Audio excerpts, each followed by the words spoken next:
በስመ አብ ወወልድ ወመንፈስ ቅዱስ አሐዱ አምላክ። በስመ አብ ወወልድ ወመንፈስ ቅዱስ አሐዱ አምላክ። በስመ አብ ወወልድ ወመንፈስ ቅዱስ አሐዱ አምላክ አሜን። ይትባረክ እግዚአብሔር አምላክ እስራኤል ወአምላክ አበዊነ ቅዱሳን አበው ቀደምት።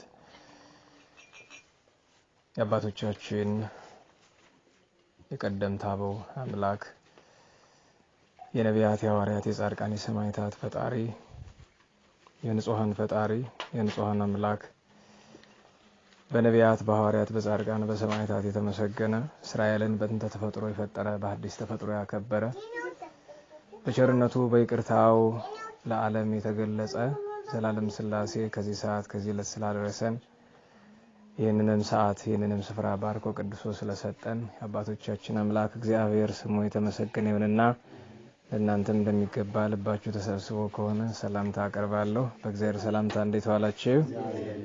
እንዴት ሰነበታችሁ? ቸሩ አምላካችን መድኃኒታችን ኢየሱስ ክርስቶስ የባሕርይ አባቱ አብ የባሕርይ ሕይወቱ መንፈስ ቅዱስ ወላዲተ አምላክ እግዝእትነ ማርያም አምላክ እናቱ ያከበራቸው ቅዱሳን ሁሉ በድጋሚ ስማቸው የተመሰገነ ይሁን። እንኳን አደረሳችሁ ትላለች ቅድስት ቤተክርስቲያን። ዛሬ ትልቅ በዓል ነው። እኛም ከጎንደር ተነስተን እዚህ የመጣ ነው ይህንን በዓል ለማክበር ነው።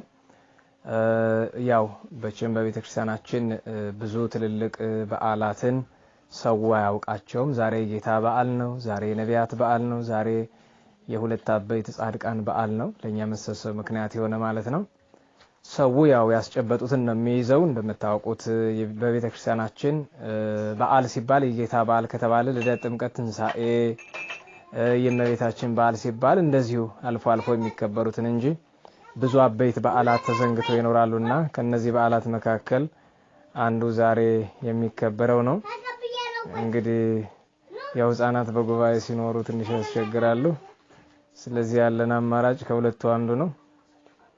ወይ ጠባይ ያሳርሙልን ካልሆነ ደግሞ እንግዲህ እንዲወጡ ማድረጋችን ነው። በእርግጥ ያው እንዳልኳችሁ ሰፊ አዳራሽ የሆነ እንደሆነ ድምጻቸው አይረብሽም፣ ድምጽ ማጉያ ሲኖር። ይሄ ግን እቤት ላይ የሚደረግ ጉባኤ ስለሆነ ትንሽ ድምጻቸውም ቢሆን የመረበሻ አቅም ይኖራል ማለት ነው። ለኔ እንኳን ችግር አይኖረውም፣ ግን አሁን እንኳን እየተናገርኩት ያለው ነገር ምን ያህል እየተረዳችሁ እንደሆነ እርግጠኛ መሆን አልችልም። ለሁሉም እግዚአብሔር አምላካችን ማስተዋሉን ሰጥቶ የምንማረው ነገር እንድናስተውል ይርዳን። ቅድም እንዳልኩት አበይት በዓላት አሉ። ወደነሱ ጉዳይ ከመምጣቴ በፊት ያው በየጊዜው የምናደርገው ነገር ነውና የዝክረ ቅዱሳን ነገር ሲነሳ ዝክረ ቅዱሳን ጥንቱኑ ጉባኤ ሲመሰረት በሰው ቤት ነበረ። እንደ ዛሬ ለረጅም ዓመታት በአብያተ ክርስቲያናት በአውደ ምሕረትና በጉባኤ ከመሆኑ በፊት ማለት ነው።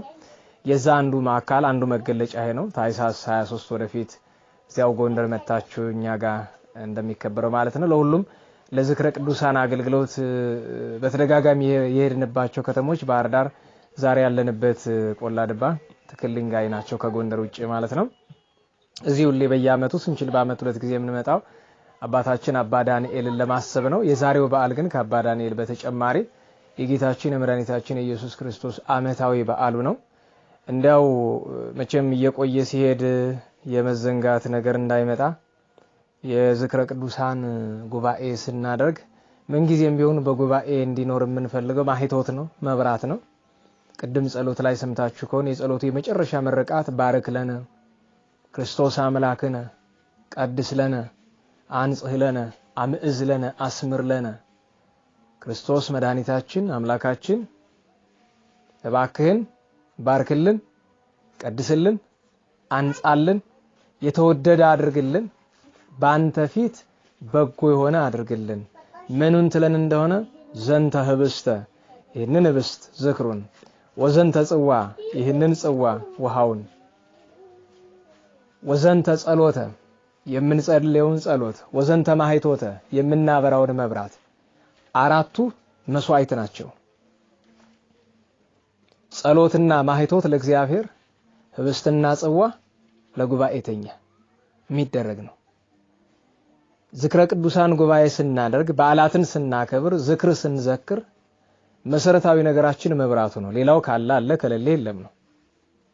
ሰው መቼም ቢያጣ ውሃን አያጣም። መጽሐፍም ለዝክረ ቅዱሳን የጠቀሰው በማቴዎስ ወንጌል 10:41 ላይ ቀዝቃዛ ውሃን ነው። ነብይን በነብይ ጻድቅን በጻድቅ ስም የተቀበለ ካለ በኋላ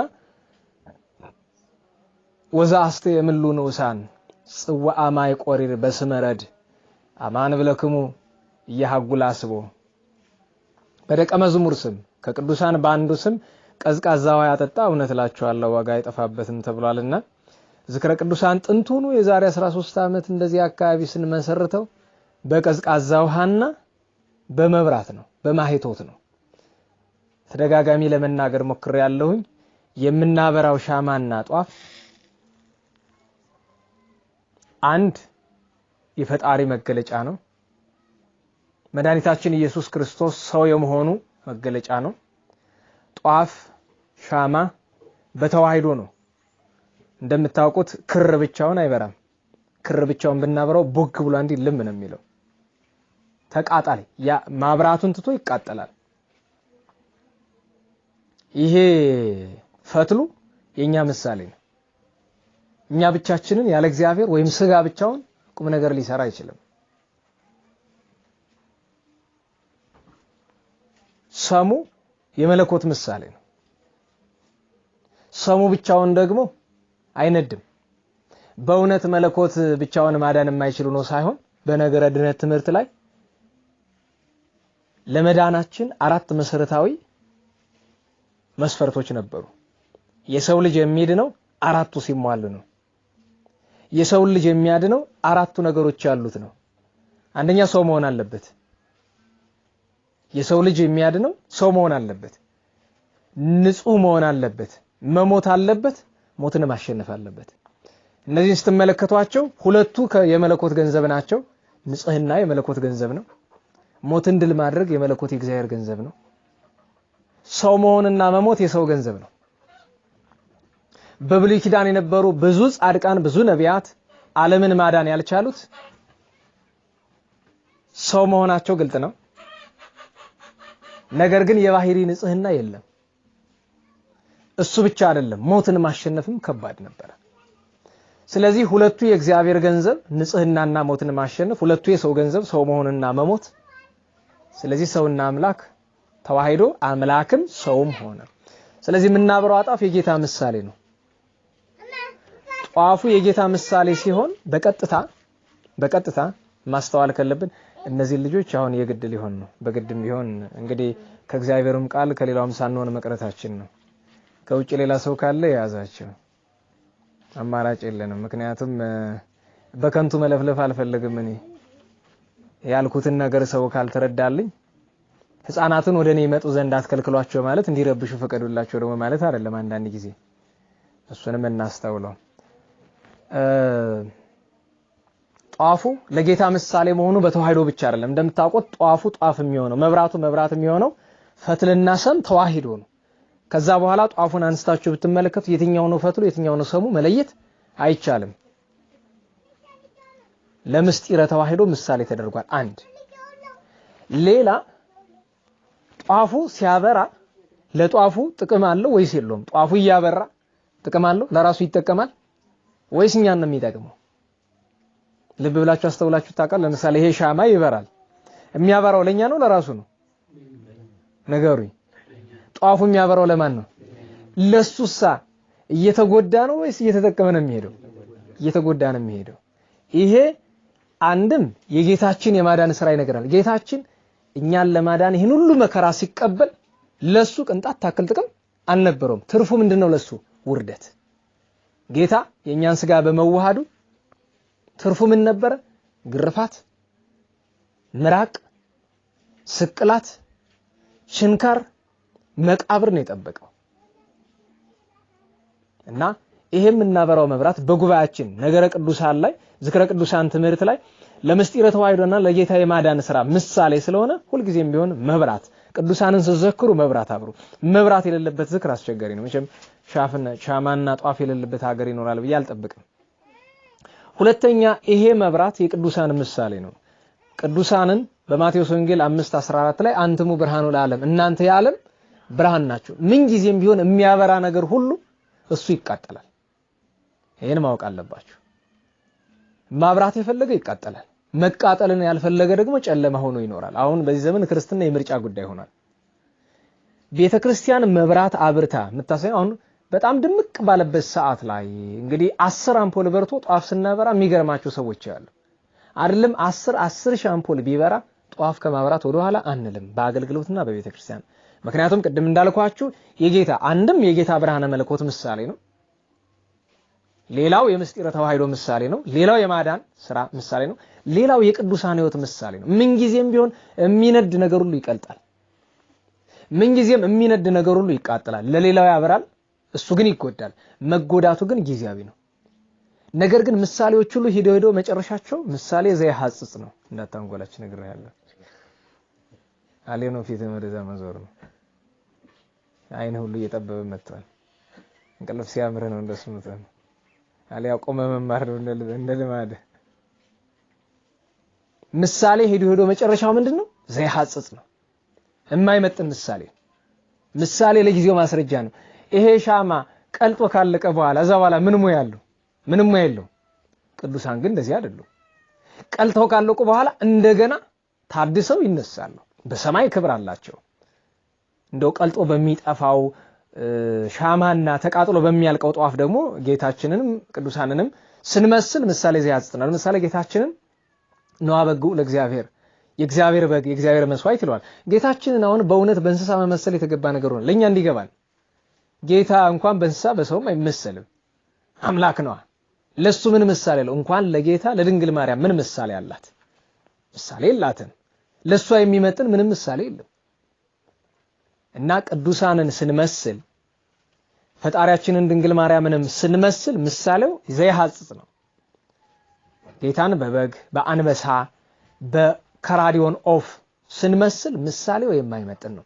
ዋናው ትልቁ ነገር ለምንድላችሁ ፈልጌ ነው ውሃ በቅዱሳን ስም በመድኃኔ ዓለም በድንግል ማርያም ስም ስንዘክር የግድ አስገዳጅ ነገር ውሃ የሆነበት ምክንያት መጽሐፍ የመጨረሻ መስፈርት ወይም ሚኒመም ሪኳየርመንት እንደምትሉት እንደዛ አድርጎ ያስቀመጠው ውሃ ነው። ሰው ቢያጣ ውሃ ያጣ።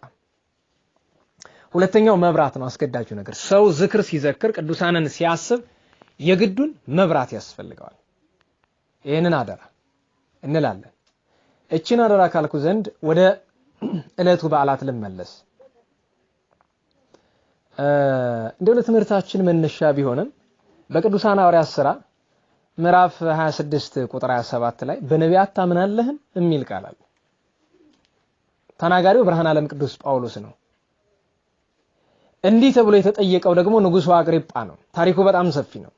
ብርሃነ ዓለም ቅዱስ ጳውሎስ በቅዱሳን ሐዋርያት ሥራ ታሪኩ ከሐዋርያት ሥራ ምዕራፍ 9 ጀምሮ እስከ ምዕራፍ 28 ድረስ ተጠቅሷል። በአማካኝ በ22ቱ ምዕራፎች ውስጥ በሰፊው የተነገረው የዚህ ቅዱስ ሐዋርያ ታሪክ ነገር ዝክር ነው።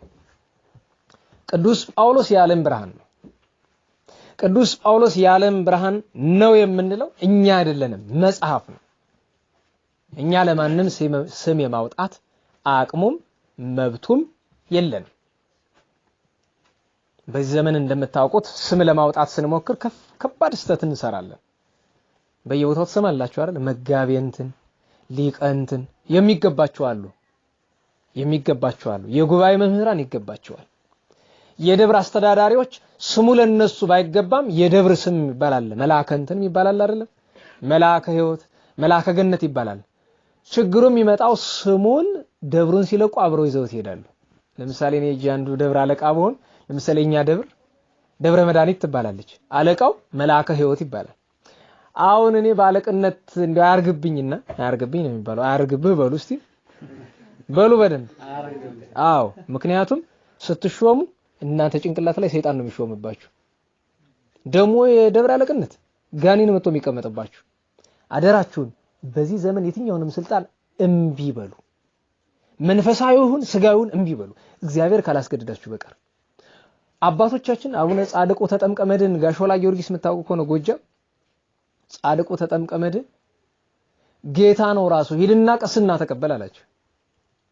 እሺ ብሎ ሲወሩ መንገር ላይ በራእይ ተገልጦ ቅስናህን አክብሬልሃለሁ ገና ሳይቀበሉ መንገር ላይ ነው። አንተ የባረከውን ሁሉ በሰማይ ይቅር እላለሁ አላቸው። ተመልሰው ቤታቸው ምን ሆንክ ሲላቸው አረ ጌታ ይሄ ለኔ አይገባኝም አሁን የሰጠው ቃል ኪዳን ለኔ የሚገባ ስለሆነ ክህነት አልቀበልም ስልጣን ዕዳ መሆኑ ቀርቶ ዛሬ መኩነስነሻ ሆኗል መጫወቻ የደብር አስተዳዳሪ ይኮናል ቤተክርስቲያኗ ላይ መቀለድ ሰበካ ጉባኤ ይኮናል ቤተክርስቲያን ላይ መጫወት ጥንቃቄ አድርጉ ሰበካ ጉባኤ ብትችሉ አትግቡ ከገባችሁ ደግሞ ወገባችሁን ታጥቃችሁ ለቤተክርስቲያን መልካሙን ሰርታችሁ ወረዱ ካለ አማትችል ኮን አርፋችሁ ቤታችሁ መቀመጥ ነው ስም ሲሰጥ ዘንድሮ እኛ ስም ስናወጣ ስህተት ነው አባቶቻችን ሲያወጡ ግን ትክክል ነው ስም ለሚገባ ብርሃነ ዓለም ያለው መድኃኔ ዓለም ቅዱስ ጳውሎስ የዓለም ብርሃን ነው መጀመሪያ አሳዳጅ የነበረ ኋላ ምርጥቃ የተባለ ብርሃነ ዓለም ቅዱስ ጳውሎስ ንጉሱን አግሪጳን ይጠይቀዋል በነቢያት ታምናለህ ዛሬ ስብከተ ነቢያት ነው ዛሬ የነቢያት ዓመታዊ በዓል ነው የመጣ ነው አባታችን ጻድቅ አባ ዳንኤል ዘገዳመ ሲሃት ወይም የገዳመ አስቄጥሱን የዛሬ 1500 ዓመት የነበሩትን አባት ለማክበር ነው ግን ከጻድቁ በሚቀድም ዛሬ ነቢያት የጌታ በዓል ነው በዓለ ስብከት ይባላል የዛሬውን በዓል የብሉይ ኪዳንም የሐዲስ ኪዳን መጻሕፍትም ይተባበሩበታል ነቢያት ከአባታችን አዳም አንስቶ እስከ መጨረሻው ነብይ እስከ መጥምቀ መለኮት ቅዱስ ዮሐንስ ድረስ የተናገሩት ትንቢት በዚህ ሳምንት ይነገራል ይዘረዘራል ይሄ ሳምንት ስብከት ይባላል እንደምታውቁት አሁን እሁድ በማህሌት ሊቃውንተ ቤተክርስቲያን ያድራሉ ስብከተ ነቢያት ቅዱስ ያሬድ ሊቁ ዘነቢያት ሰበክዎ ነቢያት የሰበኩለት ነቢያት ትንቢት የተናገሩለት ዋስተራየ ገሃደ በዘመን አስተርእዮ ጥምቀት ቀን በግልጥ ታየ ነቢያት እነማን ናቸው ቢሉ ጥንቱኑ በኩረ ነቢያት አዳም 15ቱ ነቢያት ከአዳም እስከ ሳሙኤል ያሉ አብርሃም ይስሐቅ ያዕቆብን ጨምሮ 40ቱ አበይት ነቢያት ኢሳይያስ ኤርምያስ ሕዝቅኤልና ዳንኤል 12ቱ ደቂቀ ነቢያት ከቅዱስ ሆሴዕ እስከ ቅዱስ ሚልክያስ ድረስ ያሉት እንደገና ካልአን ነቢያት የሚባሉ ነብዩ ቅዱስ ኤልያስ እና ቅዱስ ኤልሳ ሌሎችም ነቢያት አሉ እነዚህ ሁሉ ነቢያት ስለ መዳናችን ተናግረዋል ስለዚህ ነገር አባታችን ቅዱስ ጴጥሮስ በመልእክቱ አንደኛ ጴጥሮስ ምዕራፍ 1 ቁጥር 10 ላይ የተናገረው ነገር ሁሉንም ቁልጭ አድርጎ ይነገረናል ይእቲከ መድኃኒት እንተ ሐሰስዋ ወኦድዋ ነቢያት የሿት የመረምሯት የፈለጓት መድኃኒት ይህች ናት ይላል ይህች መድኃኒት ምንድናት ትሉ እንደሆነ ታቻምና መጥቼ ያለ እዚሁ ጉባኤ ላይ ይህንን ነገር ያስተማርኩ ይመስለኛል ነቢያት የሿት የመረምሯት ይህች መድኃኒት ስጋዊ ናት ያምላክ ሰው መሆን አምላክ ሰው መሆኑን ሲሹ ነቢያት ከአዳም አንስቶ ለ5500 ዘመን ነቢያት አምላክ ሰው እንደሚሆን ዓለምን እንደሚያድን ይህች መድኃኒት የተባለች ያምላክ ሰው መሆን ናት ሁለተኛ መድኃኒት የተባለች ቅድስት ሕግ ወንጌል ናት ይእቲከ መድኃኒት እንተ ሐሰስዋ ወኦድዋ ነቢያት የፈለጓት የሿት የመረመሯት መድኃኒት ቅድስት ሕግ ወንጌል ናት ወንጌል ማለት በሌላ አነጋገር የምስራች ነው ይሄ ምስራች የዓለም መዳን የፍቅር መመስረት ነው ዞሮ ዞሮ ወንጌል ማለት ፍቅር ነው ሌላ ነገር የለውም ወንጌል መነሻው መድረሻውም ፍቅር ነው ሌላዋ ይእቲከ መድኃኒት እንተ ሐሰስዋ ወኦድዋ ነቢያት የፈለጓት ይህች መድኃኒት ስጋው ደሙ ናት ሰው ስጋውን ካልበላ ደሙን ካልጠጣ አሁን መድኃኒት እያልን ስንናገር የሰው ልጅ ይታመማል አይደል መቼም ታማችሁ ታውቃላችሁ ቆላ ድባ ተቀምጣችሁ መቼም አልታመምንም አትሉኝም ውሃችሁ ራሱ ያው እንጃኔ ባለጤና ይሁን እግዚአብሔር ያውቅለት ጸበል ስለሆነ እንጠጣዋለን ከዛ በኋላ ግን እንፈራዋለን ለእናንተ ይጣፍጣል ለኛ ለእንግዶቹ ደግሞ ለወጥ ይልብናል ስንጠጣው ቆላ ድባ ሰውም ውሃውም ከባድ ነው ብሎ ያሟችኋል እውነት ይሆናሰት እናንተ ታውቁኝ መጀመሪያ ስመጣ ዱላ አለ ተብዬ ነው የሰማሁኝ በጊዜ አሁን ብዙ ጊዜ ጉባኤ ሲባል ሩጦ ወጥቶ የሚሄድ ሰው እና በተለይ ቀዳሚ ከሆነ ደግሞ አይጣል ነው ሲባል ስምቻለሁ እንግዲህ ተናግረናል ስም ይወጣል ከቤት ይቀበላል ጎረቤት ነው እዚሁ አወጣችሁት እኛ ጎንደር ተቀበላን አሁን ቆላ ድባ ሲባል ከ11 ሰዓት በኋላ ዱላ ነው በቃ ዱላ ይዘ መደባል ይሄንን ነግራችሁ እናንተን የነገራችሁን እኔ ከየትም አላመጣሁትም እንግዲህ ምክንያቱም መጀመሪያ እዚህ ስመጣ ጉባኤውን በጊዜ ጨርስ ትምህርት እንዳታበዛ ለምን ስል ትንሽ መሸት ካለ ችግር አለ አላሁን ላሳጥር ዱላው አለ እሺ ስለዚህ ጥሩ ምስክርነት ነው ስለዚህ አሳጥራለሁኝ ለነገሩስ እኔ እዚቹ ስለማድር ነኪም የለም ችግር የለም። ግን መቼም የስም ነገር አስቸጋሪ ነው። ሰው ከታመመ የግድ መድኃኒት ያስፈልገዋል አይደል? በመንፈሳዊም በስጋዊ መድኃኒት ያስፈልገዋል። መድኃኒቱን ካልወሰደ ህመሙ ይጸናል፣ መጨረሻም ይሞታል። አሁን ቅድም የጠቀስናቸው አሉ። ስጋዊ አምላክ ሰው ባይሆን እንድን ነበር። እስቲ እንደው በሞቴ ንገሩኝ፣ አምላክ ሰው ባይሆን እንድን ነበር? አንድ በሉ። ቅድስት ሕግ ወንጌል ባትኖር ኖሮ እንድን ነበር? አንድንም። ሁለት ሶስተኛ ስጋው ደግሞ ቅዱስ ስጋውን ባንበላ ክቡር ደሙን ባንጠጣ እንድን ነበር? አንድንም። ሶስተኛ መድኃኒት። አራተኛዋ መድኃኒት እግዝእትነ ማርያም ድንግል ወላዲተ አምላክ ነው። ድንግል ማርያም ባትኖር ነው እንድን ነበር? አንድንም። ምክንያቱስ አምላክን ያገኘንባት እሷ ናት። የመድኃኒት መቀመሚያው እሷ ናት። እንዲያውም መድኃኒቱ ኩሌታው ከሷ ነው። ምክንያቱም የምንበላው ስጋ ከድንግል ማርያም የተነሳ ነው። የምንጠጣው ደም የክርስቶስ የመድኃኒታችን ደም ከድንግል ማርያም የተነሳ ነው። እና ታላቁ ሐዋርያ ቅዱስ ጴጥሮስ ይእቲኪ መድኃኒት እንታሰስዋ ወድዋ ነቢያት የሸዋት ይፈልጓት የመረምሯት መድኃኒት ይችናት ብሎ ስብከተ ነቢያትን ጥቅልል አድርጎ ተናገረም። ዛሬ ስብከተ ነቢያት ነው። በዛቲ ዕለት ኮነ ተዝካረ ስብከቱ ለመድኃኒነ ኢየሱስ ክርስቶስ በአፈ ነቢያቲሁ ቅዱሳን ዘከመ ይትወለድ እማርያም እምቅድስት ድንግል እግዝእትነ መጽሐፈ ስንክሳር። በዚህች ዕለት ነቢያት አምላክ ይወርዳል፣ ይወለዳል፣ ያድጋል፣ ይጠመቃል፣ ያስተምራል፣ ይሰቅላል፣ ይሞታል፣ ይነሳል፣ ያደርጋል፣ ዳግመኛ ለፍርድ ይመጣል ብለው ነቢያት መናገራቸው የሚታሰብበት ቀን ነው። እግዚአብሔር አምላክ ከነቢያት ከቅዱሳን በረከት ያሳደረብን።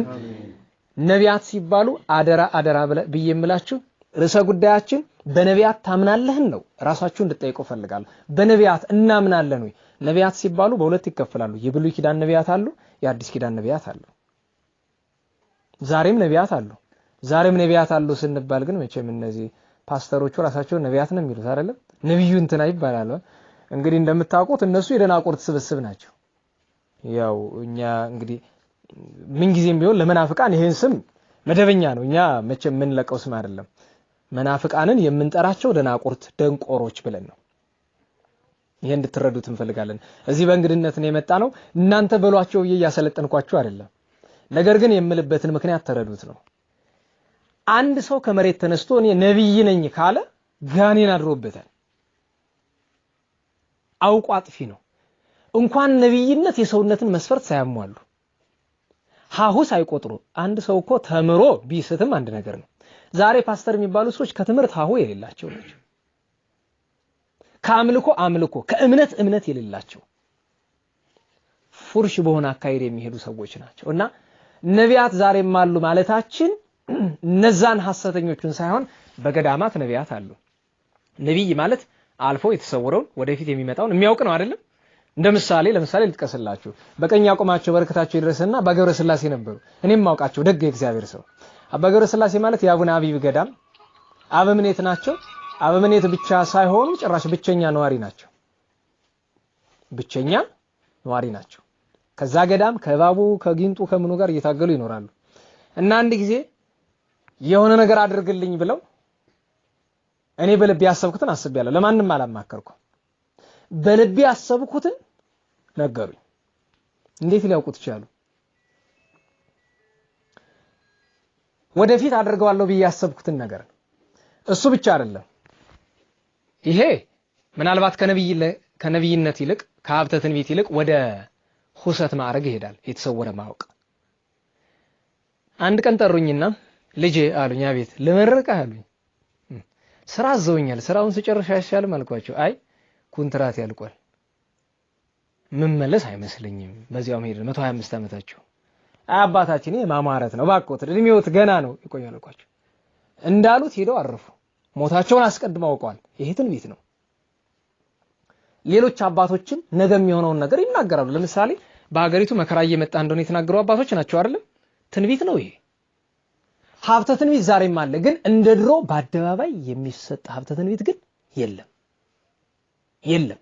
በስውር ነው የሚሆነው። በስውር የሆነው ደግሞ አንድ ሰው አደባባይ ወጥቶ እኔ ሀብተ ትንቢት። በነገራችሁ ላይ በዚህ ዘመን ሰው ባህታዊ ተብሎ ከተጠራ ነብይ ተብሎ ከተጠራ ጋኔን አድሮበታል ማለት ነው። አደራችሁ። በመጀመሪያ ደረጃ ከሚያስቁኝ ነገሮች አንዱ ባህታዊ ገሌ ተብሎ ሲጠራ እኔ ጋር ቆሞ ምኑን ባህታዊ ሆኖ ከኔ ጎን ከቆመ መጀመሪያው ነው ምኑ ፈረሰ? ባህታዊነቱ ፈረሰ። ያ ማለት እኮ ያገባ ሰው ለምሳሌ እኔ ያግብቻለሁ ድንጉል ዮርዳኖስ ብትሉኝ እስቃለሁ አይደለም? ያም ሰው ባህታዊ ሲባል ማዘን አለበት፣ ካልሆነ እየዘበቱብኝ ነው ማለት አለበት። ምክንያቱም ባህታዊነት ከሰው ጋር ሲገናኙ ትፈርሳለች። ተባሃይተው ብቻውን ሆነ ነው ብቸኝነት ፈረሰች። እሱን ማስተዋል ይገባል። በነቢያት ታምናለህን ብሎ ቅዱስ ጳውሎስ ለአግሪጳ እንደጠየቀው እኛ ራሳችን በነቢያት እናምናለን ወይ ስንል ሁለት ነገሮችን ማንሳት ፈልጌ ነው። አንደኛ ትናንት በነበሩ ነቢያት እናምናለን ወይ?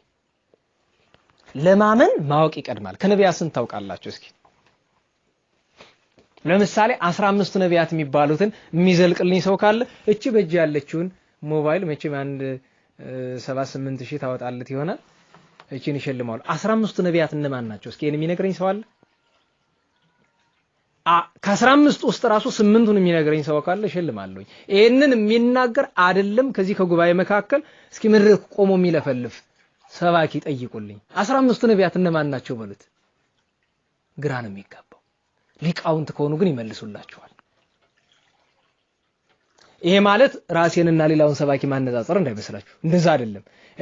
እኔ ማለት ያኛው ሰባኪ 100 ያውቃል፣ እኔም ማውቃትን አንዲቱን ግን ያውቃትም እንበልና እኔም ማውቃትን ስላላወቀ ልነቅፈው ፈልጌ አይደለም። ግን ከማመን ማወቅ ይቀድማል። በእርግጥ በቤተክርስቲያን አስተምሮ ማወቅን ማመን ይቀድማል አይደል? እሱ ለምስጢራት ነው። ነገር ግን ነቢያትን ካላወቅናቸው በምን እናምናቸዋለን? እስኪ ለምሳሌ እንደው ጥያቄ ልጠይቃችሁ። በአባ ጽዮን ጽድቅ ታምናላችሁ ስትባሉ መጀመሪያ ጥያቄው ምንድነው? አባ ጽዮን ጽድቅ ማን ናቸው? ልክ የአይነ ስውር በዮሐንስ ወንጌል ምዕራፍ 9 ላይ ያለው ዘእውሩ ተወልደ ደረቅ ግንባር ላይ አይን ፈጠረለት ጌታችን። መራቆን እትፍ ብሎ ጽቡረ ገብረ በመራቆ እንዲህ አይን ኳለለት። ሄድና በሰሊሆም በፈሳሽ ውሃ ታጠባለው፣ ታጥቦ እያየ መጣ። መጨረሻ ላይ ጌታችን አገኘው። ተአምንሁ በወልደ እግዚአብሔር፣ በእግዚአብሔር ልጅ ታምናለህ አለው። የሱ ጥያቄ መሰረታዊ ናት። ምንድነው ያለው መልሶ? ያ አይነ ስውር የነበረው መኑ ውእቱ ወልደ እግዚአብሔር ከመ እመን ቦቱ፣ አምንበት ዘንድ የእግዚአብሔር ልጅ ማን ነው? ደህና ዋላችሁ አላችሁ አይደለም? ምን አለ? አምንበት ዘንድ የእግዚአብሔር ልጅ ማን ነው? ቅዱስ አባ ገሌን ታከብራለህ ስትባሉ ማን ነው? ለምሳሌ እስጢፋኖስ የሚባል ኢትዮጵያ ውስጥ የነበረ ሰው ታከብራላችሁ? አባ እስጢፋኖስ የሚባል ቢሏችሁ መጀመሪያ መጠየቅ ያለባችሁ ማን ነው? አባ እስጢፋኖስ እያሉ የሚያከብሩት መናፍቅ ነው። የሚገርማችሁ ግን ለጻድቅ ገድል ጽፈውለት በየቦታው ገድል ተብሎ ገድል አባ እስጢፋኖስ ተብሎ ይሸጣል። የእመቤታችን ጠላት፣ የመስቀሉ ጠላት፣ የቤተክርስቲያን ጠላት የነበረ ሰው አባ እስጢፋኖስ ተብሎ ገድል ተጽፎለታል። ስለዚህ አባቶቻችን ለማክበር ማወቅ፣ ነቢያትን በነቢያት ታምናለን ተብሎ ሲጠየቅ የመጀመሪያው ጥያቄ የሚሆነው ነቢያትን እናውቃለን ወይ? 15ቱ ነቢያት እነማን ናቸው? 40ቱ አበይት ነቢያት እነማን ናቸው? 10ቱ ወክሌቱ ደቂቀ ነቢያት እነማን ናቸው? ካላን ነቢያት እነማን ናቸው? በሐዋርያት ዘመን የነበሩ ነቢያት እነማን ናቸው? ከዚያ በኋላ የተነሱ ሀብተ ትንቢት ያላቸው አባቶች እነማን ናቸው? ለማመን ለቅዱሳን ለምስጢራት አምነህ ታውቃለህ። ለሌሎች ትምህርቶች ግን አውቀህ ታምናለህ። እምነትን ትገልጣለህ። አውቀህ ታምናለህ ማለት ትመረምረዋለህ። ዛሬ ያሉ እንኳን ለምሳሌ አባቶች ዛሬ አሁን መልእክት ከገዳም እየተባለ ብዙ መልእክት ይረጫል አይደል? አንጓለን ነው የምንቀበለው። ዝም ብሎ ቴዎድሮስ ይመጣል፣ ቴዎድሮስ አይመጣም እያልኩ አይደለም። አንዳንድ ጊዜ ስለ ቴዎድሮስ ሳልሳዊ ስናገር ምንድነው አይመጣም እያልክ ነው ይላሉ። እኔ አይመጣም አላልኩም። ይመጣምም እንዳልል ማውቀው ነገር የለኝም። አይመጣምም እንዳልል ማውቀው ነገር የለኝም። ለጊዜው ግን የሚመጣው መልእክት ሁሉ ማንጓለል አይደለም እንግዲህ ግርዱን ከምርት ማንጓለል። ምክንያቱም ሰይጣን ክፉ ነው። ሐሰተኞቹ በበጎቹ ተጠግተው ነው የሚወረወሩ። ምክንያቱም ፊት ለፊትማ ቢወረውሩ ይታወቃሉ። ስለዚህ እሱን ማስተዋል ይገባልና አንድ እሱን ነው። ጥንቱኑ ነቢያትን ሳናውቃቸው እንደምን ልናምናቸው እንችላለን? ነቢያትን እንወቅ። የዛሬ ያደራ መልእክት ነው። ሁለተኛ ነገር ደግሞ በዚህ ዘመን ሐሰተኛ ነቢያት በጣም በዝተውብናል።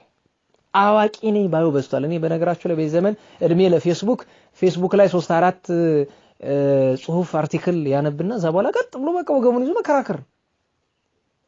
እንደው በሞት እስኪ እንደው ቁጭ ብሎ የተማሩ ሰዎች እያሉ የፌስቡክ አርበኛ፣ የቴሌግራም አርበኛ፣ የቫይበር አርበኛ፣ የዋትስአፕ አርበኛው መብዛቱ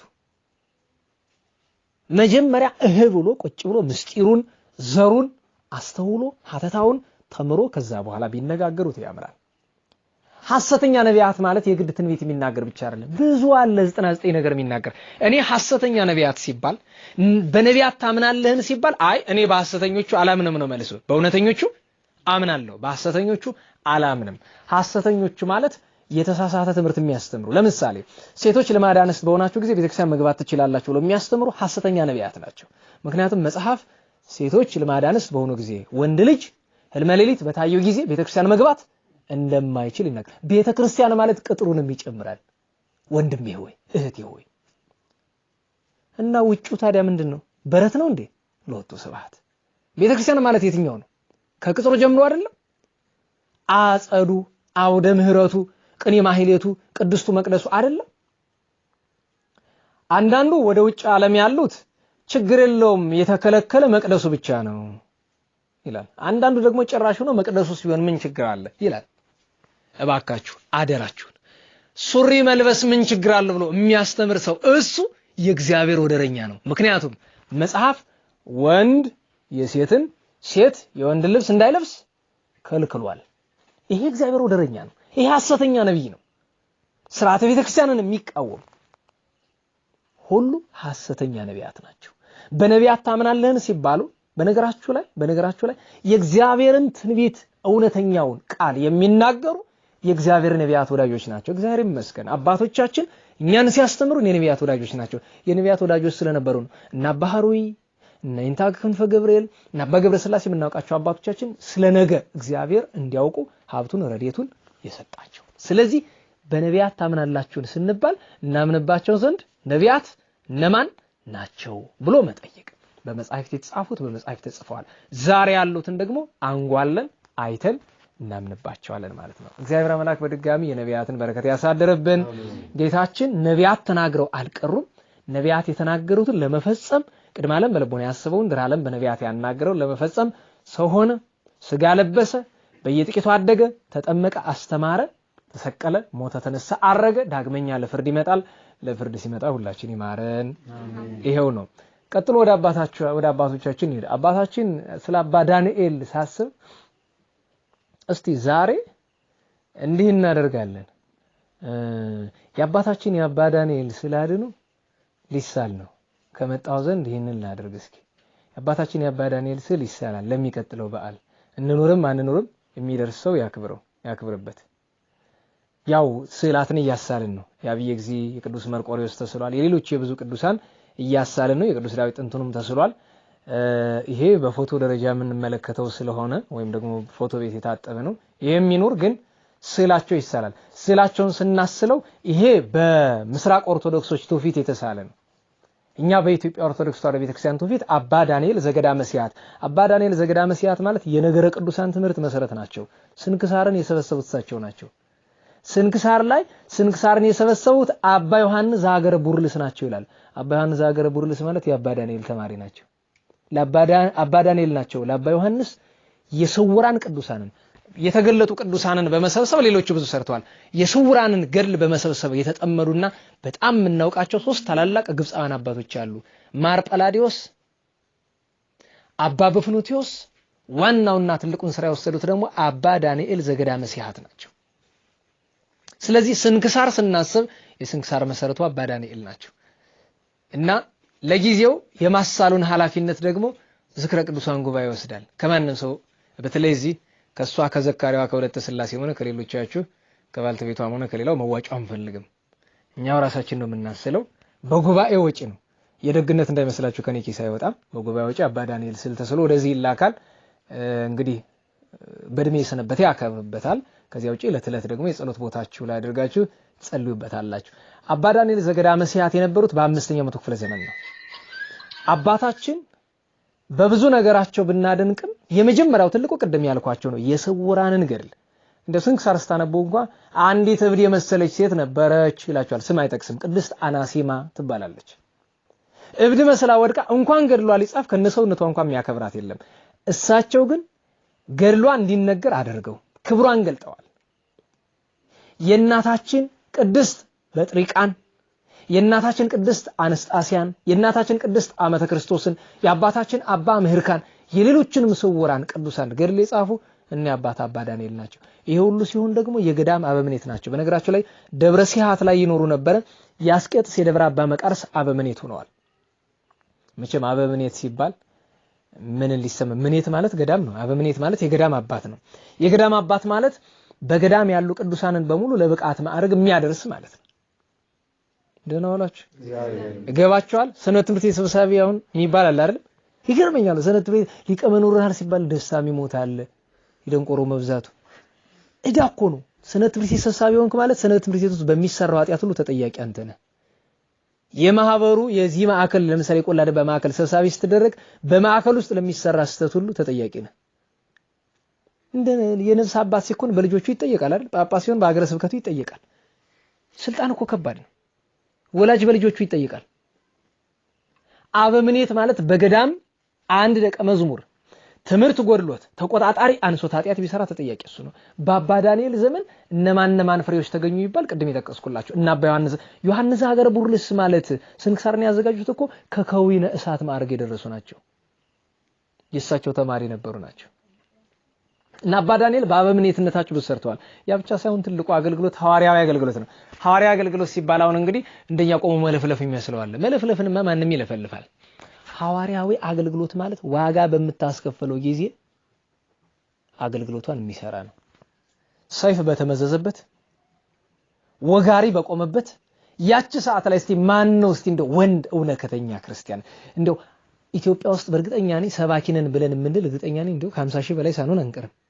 አይሞላም ብላችሁ ይሞላል። በጣም ብዙ ነው ያለ። በየሰንበት ቤቱ ማለት ሰባኪ አይደል ያለው። ሙሉ ትንሽ መጽሐፍ ቅዱስ ይገላልጥ ያነብና ይገርማችኋል። እኔ በጣም ብዙ ቦታ ገርሞኛል።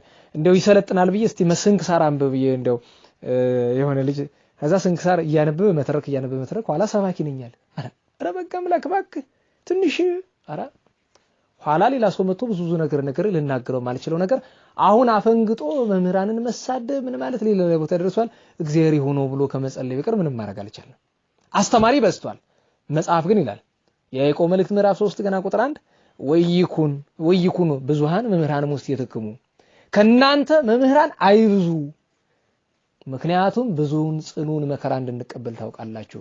የሰው ልጅ አስተማሪ ሲሆን ሁለት ምርጫ ነው። ወይ እንደ ሳት እየነደድክ የሰማዩን ክብር ተስፋ ታደርጋለህ፣ ካልሆነ ሰውንም ገለህ አንተም ትሞታለህ፣ ገሃነመ እሳት ትወርዳለህ። ከሁለት ውጭ አማራጭ የለም። ዝም ብለህ በአፍ በመለፍለፍ ጽድቅ የለም። አባታችን አባ ዳንኤል ወንጌል ይሰብካሉ። አንዲት ቀን ግን የሰውን ልብ የምትፈትሽ አንዲት ነገር መጣች። በወቅቱ እዛው ቦታው ላይ ገዳሙ ላይ ከነበሩት አባቶች መካከል አንዱ አባ ዳንኤል ናቸው። ሁለተኛ ነገ የምናከብራቸው ታኅሳስ 8 ቀን የምናከብራቸው አባ ሳሙኤል ዘደብረ ቀልሞን ናቸው። ወታደር ደብዳቤ ይዞ መጣ። ደብዳቤው የክህደት የኑፋቄ ነው። ጉባኤ ኬልቄዶን ይባላል፣ ጉባኤ አብዳን የሚባለው የመጀመሪያ ቤተክርስቲያን የተከፈለችበት ጉባኤ ላይ የዛን ደብዳቤ ነው። እንግዲህ እንደምታውቋቸው መናፍቃን ስልጣን ሲይዙ አይጣልባችሁ እንደው ዘንድሮ እንደምታውቁት ከራስ ከጉሩ ድረስ መናፍቃንና አይዛብ ስልጣኑን ይዘውታል። ነገ ይመጣል እንግዲህ ደብዳቤ ይዞ ፕሮቴስታንት ትሆናለህ፣ እስላም ትሆናለህ፣ ካልሆነ የሚል ይመጣል። ከዛ ጊዜ ሰውረን አልላችሁም። ወይ ያድርሰን ካደረሰን ከነልቡ ያድርሰን ነው። ሌላ አይደለም። ደብዳቤው ከደረጃ ላይ እንደ መድረክ ያለ ቦታ ይነበባል። ታች መነኮሳቱ ይሰማሉ። ዙሪያቸውን ሰይፍ የመዘዘ ወታደር ይጠብቃቸዋል። ኮሽ የሚያረካል አንገቱን በለው እና ሲነበብ ምን ፍቅና ነው። በዚያ ማዶ አባ ሳሙኤል ዘደብረ ቀልሞን አሉ። በዚህ ማዶ አባ ዳንኤል ዘደብረ ሲያት አሉ። በቃ አስተያየት ለመስጠትም አላስቻላቸውም። አንደኛው በዛ ማዶ አንደኛው በዚህ ማዶ በሰው ትከሻ ላይ ተረማመዱበት። ከቁጣ የተነሳ ሄደው ደብዳቤውን ሁለቱም ተቀብለው ብጭቅጭቅ አድርገው ጣሉት። ይሄ ተወገዘ እምነት ነው፣ ምን ፍቅና ነው ለጣሉት። ከባድ ነው። ወታደር ሰይፍ መዙ መሬት ላይ ጥለው አካላቸውን ስብርብር አድርገው ደበደቧቸው። የሚገርማቸው በመካከል በጫማ ወታደር አይናቸውን ቢመታቸው የአባ ሳሙኤል ዘደብረ ቀልሞን አንድ አይናቸው በሮ ጠፋ።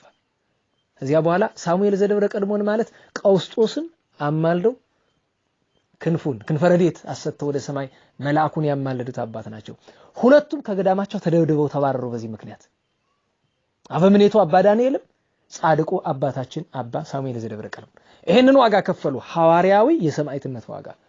ከዚያ ውጪ የአባ ዳንኤል ዜና ሕይወት ሲነሳ ሁሉ ጊዜ ዓመት ስንመጣ ደስ እያለን ምን ተርከዋለ። እንዲያውም ዛሬ ደራሲው አባታችን አባ አርከስሉስ የተናገረው አለ። ቅድም ጸሎት ላይ ያነሳ ነው። ሶበሰአለ ሀቤኪ እንዘ ስመኪ ሰሚ በእንተ አውሎጊስ ማህመሚ አይጋረ ክርስቶስ ሎቱ እንዘ ተስሚ በከማ አድሃንኪ ነፍሰ ዳንኤል ቀዳሚ አድኖቴ ማርያም ድግሚ የሚለው። አይዟችሁ እንግዲህ ዛሬ ተደባዳቢዎቹን ቻሏቸው። በአመት አንድ ቀን ሰብሰብ ብላችሁ ቆመጥ ይዛችሁ ቢሆን ትሄዳላችሁ። ምንም ማድረግ አይቻልም። ምክንያቱም ትምህርት ላሳጥር ካልኩ አልችልም። ዝም አሳጥር ባትሉኝ ኑሮ እስካሁን ጨርሼ ነበር። አሳጥር ካላችሁ ግን አይታወቅኝ ይቀጥላል። አሁንም ቢሆን መቼ እንደምጨርስ አላውቀውም። መቻል ነው። ይሄዱ ሄደዋል ያላችሁ አላችሁ። እንግዲህ ወንድ አይደላችሁ እንዴ ሱሪ ያልታጠቃችሁ ቻሉት። እንዲያው ምንድነው የሚባል በሰው ቁስል እንጨት ስለልበት ነው እንጂ ነገሩ እንዲህ ብሎ ማበረታታትም አለ።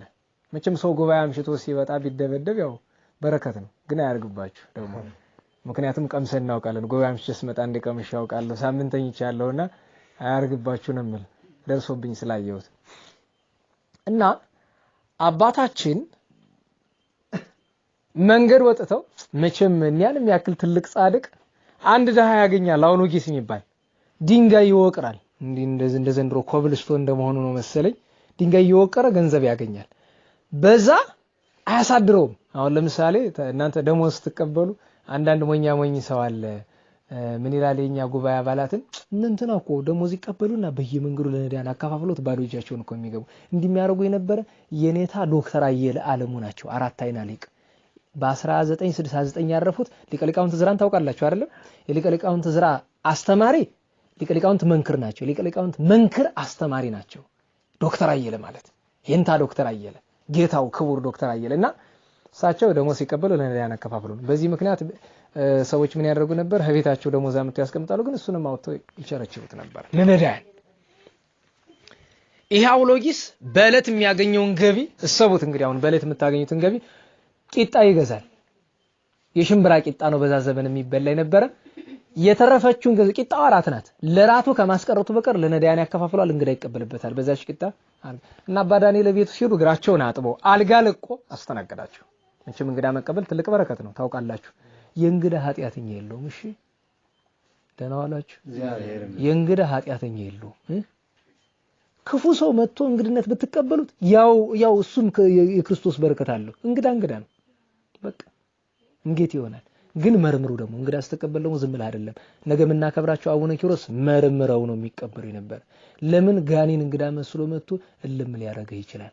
ብዙ አባቶችን አጥፍቷል። ለምሳሌ አባ ሙሴ ዘገዳ መስያት እዚያው ከአባ ዳንኤል ጋር የነበሩትን አባ ሙሴን ያጠፋቸው ኋላ በንስሐ ተመልሰው ጸደቁ እንጂ ጋኔን ነው። ጋኔን እንግዳ መስሎ መጥቶ ሃይማኖታቸውን አስክዷቸዋል። ስለዚህ እንግዳ ስታስገቡ ማንነቱን መርምሮ ጠይቆ ማድረግ ነውርነት የለውም እንግዳ ሲቀበሉ። ግን የእንግዳ ደግሞ ኃጢያተኛ የለው።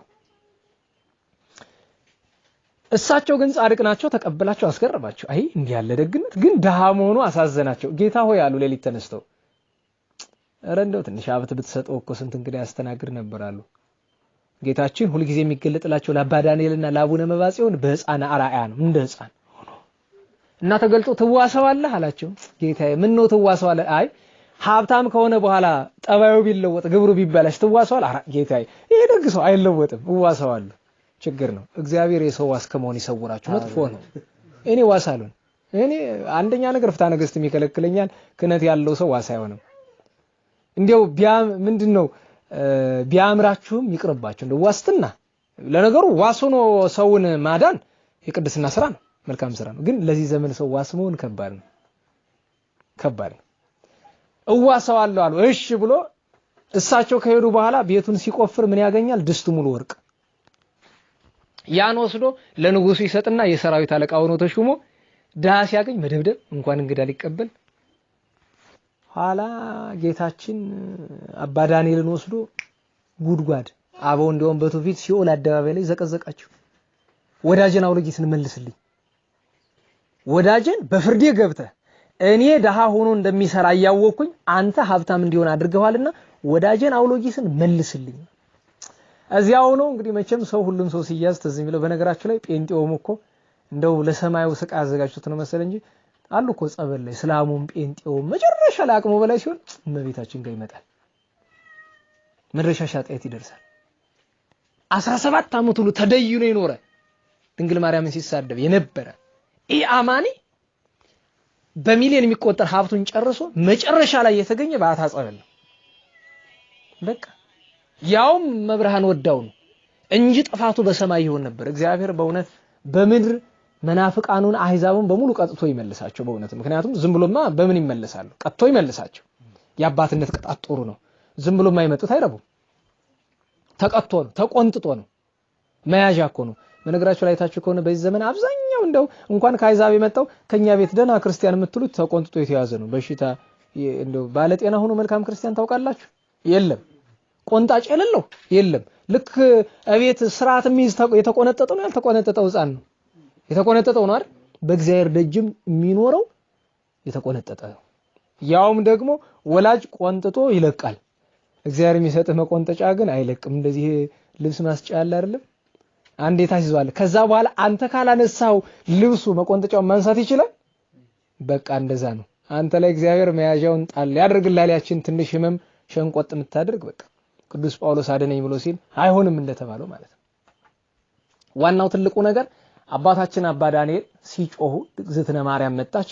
የሕፃኑን እግር የጌታችንን ትስም ነው። ለዚያ ነው በከማዳህንኪ ነፍሰ ዳንኤል ቀዳሚ አድኖቴ ማርያም ደገሚ ኧረ ልጄ ስለኔ ስትል ማረው አለች። ምር ያለው ሁለተኛ ግን በፍርድ እንዳትገባ አባ ዳንኤል እሺ ታዲያ ካልቀረማ ማርልኝ እንጂ ወድጄንስ ማመረዋለሁ ተው እኔ እንደ ስራው አደርጋለሁ አሉ። በሌላ ቀን አባ ዳንኤል ሲመጡ ድንጋይ እየወቀረ አገኙት። ያን እየጠረበ አንተ ምንድነው ሲሉት ንጉሱ እኔን የሾመኝ ሞተና ሌላ አዲስ ነገሰ አባረረኝ እኮ። ከዚያ በኋላ እንግዳ እየተቀበለ በደግን አይ አንተ አምላክ ፍርድህ ረቂቅ ነው ግሩም ነው ብለው አድንቀው ለሱም የሆነውን ነገር ሁሉ ነግረውት ሄደዋል። የአባታችን ዝክር ዜና ህይወት እጅግ ሰፊ ነው። መጨረሻ ማጠቃለያ ሁሌ የምትገርመኝ ስለሆነች ነው። አንዳንድ ጊዜ ማመን ጥሩ ነው። ማመን ጥሩ ነው።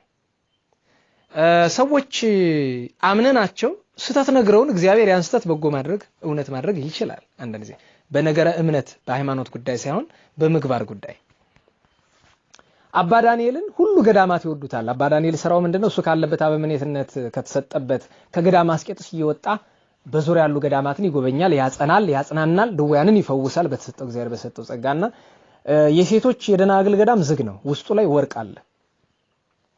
ወርቁ ግን የነሱ ሳይሆን እንዲሁ ዝም ብሎ እዛ ላይ የተቀመጠ ነው። ያው መናኝ ነው መቼም ወርቅ እንደምታውቁት ዘመን ሰው ወርቅ ሲያይኑ ፍጥጥ ነው የሚለው። ወርቁን በእግራቸው እየረገጡት ነው። ሽፍታው ያን ወርቅ መዝረፍ ይፈልጋል። የገዳሙንም ንብረት መዝረፍ ይፈልጋል። ግን በምን ይግባ?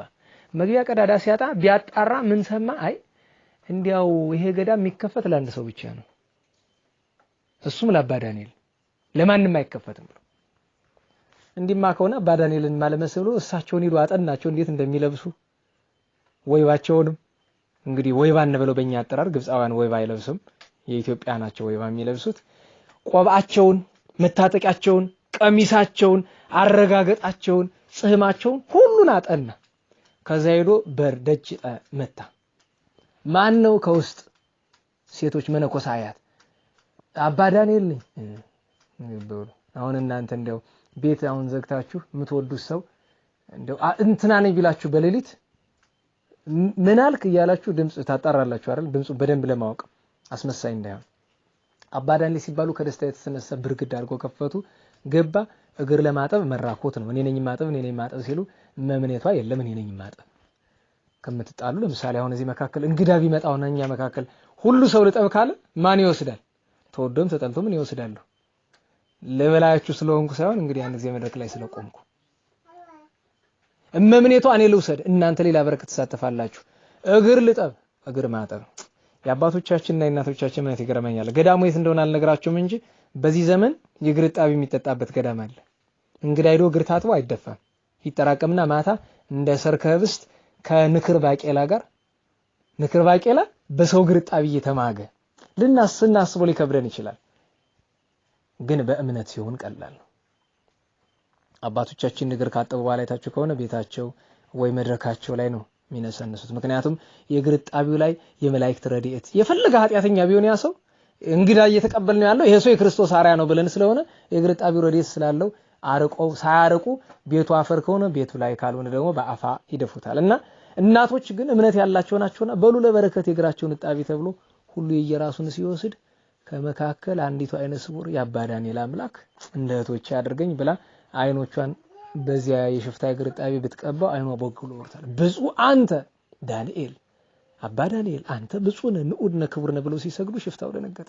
ኧረ ይቅር በሉኝ እኔ ዳንኤል አይደለሁም ብሎ አውላልቆ ይቅር በሉኝ አንዲት ነገር ብቻ ለለምናችሁ አባ ዳንኤል ጋር ድርሱኝ ንስሐ ልግባ ብሎ ከአባ ዳንኤል ያ ሽፍታ ንስሐ ገብቶ እሱም በቅቶ አርፏል። ያቺ ሴትም በሳቸው ስም ግን በሽፍታ እግር ጣቢ አይኗ በርቶላት በጎውን ይዛ ኑራለች። አባታችን አባ ዳንኤል ለብዙ ዘመናት ተጋድለው ኑረው ቅዱሳን ወደ ገቡበት ርስት መንግስተ ሰማያት ገብተው እኛም አበይት ቅዱሳንን መርጠን ስናከብር ለመጀመሪያ ጊዜ ከተመረጡት አባቶች አንዱ አባ ዳንኤል ናቸው። አባ ማቴዎስ ሊቀ ምኔት ዘምርት ደብረ እስዋን ደብረ በቀልት ማቴዎስ ንዳይ ዛሬ ዓመታዊ ረፍት ባላቸውን በጽይት ዲዮጥርስም መጨረሻ ላይ መነግራችሁ ነገ በጣም ብዙ በዓላት ስለሚከበሩ እንድታከብሩ አደራ እንላችኋለን። አንደኛ ነገ አባታችን አባ ሳሙኤል ዘደብረ ቀለሞን የእግዚአብሔርን መልአክ እስከማማለድ ጸጋ የተሰጣቸው የእመቤታችን ወዳጅ። ሁለተኛ አባታችን ታላቁ ጻድቅ አቡነ እስትንፋሰ ክርስቶስ ዓመታዊ በዓላቸው ነው። በ9 ነው የሚከበሩት። ልደታቸው ግን ታኅሳስ 8 ነው የሚከበረው። ሶስተኛ ለሰማይ ለምድር የከበሩ ጻድቁ አቡነ ኪሮስ ነገ ዓመታዊ በዓላቸው ነው። አራተኛ የዲማ ጊዮርጊስ የደብረ ድማ ታላቁ ኢትዮጵያዊ ጻድቅ ዛሬም ድረስ ድንቅ ታምራት የሚሰሩት አቡነ ተክለ አልፋ ዓመታዊ በዓላቸው። አምስተኛ ጻድቅ የእስክንድርያ ሊቀ ጳጳሳት አባ ያሮክላ ዓመታዊ በዓላቸው። ስድስተኛ ደገኛው ሊቅ የደማስቆ ስለመቤታችን ፍቅር ቀኝ እጁን ተቆርጦ ኋላ የተቀጠለለት አባ ዮሐንስ ዘደማስቆ ዓመታዊ በዓላቸው። ሰባተኛ አባታችን ቅዱስ ገብረ ማርያም ኢትዮጵያዊ ነገረ ቅዱሳን ስንመሰርት መሰረታችን እሱ ነው። በግራኛ አህመድ ዘመድ እኛ አሁን ለምሳሌ እህታችን እና ወንድማችን ዛሬ አንድ ቀን ይዘክራሉ አይደለም። ገብረ ማርያም መስከረም 1 መዘክር የጀመረ ጳጉሜ 6 ነው የሚጨርስ። መጨረሻው ምን ነው? ሰማዕትነት። ነጭ እንደለበሰ ቅዱሳን እንደዘከረ ሰማዕትነት ተቀብሏል። ኢትዮጵያዊው ጻድቅና ሰማዕት ገብረ ማርያም። ስምንተኛ ወንድ መስላ በተጋድሎ የኖረች እናታችን ቅድስት እንባ መሪና ዓመታዊ በዓሏ ነው። ዘጠነኛ ደናግል ቅዱሳት በርባራን ነው ይላል። በርባራ ማለት ብዙዎቻችን ቅድስት አርሴማ ብለን የምንጠቀምበት ስላድኖ የቅድስት በርባራ ነው። በርባራ ናት። የዚያች ቅድስት ዓመታዊ የረፍት በዓሏ ነገ ነው። እነዚህን በዓላት እናከብራለን። እንድናከብር አደራ እንባላለን። ርዕሰ ጉዳያችን በነቢያት ታምናለህን ነው። እግዚአብሔር አምላክ ነቢያትን አምነን ከነቢያት ከጻድቃን ከደናግል ከመነኮሳት ከሐዋርያት ከቅዱሳን መላእክት ከአበው በረከት እንድንሳተፍ የአምላካችን ቅዱስ ፈቃድ ይሁንልን። የእመቤታችን ጣዕሟ ፍቅሯ የቅዱስ አባ ዳንኤል የአባ ማቴዎስ የቅዱሳን ነቢያት በረከት ይደረብን። ወስብሐት ለእግዚአብሔር ወለወላዲቱ ድንግል ወለመስቀሉ ክቡር አሜን።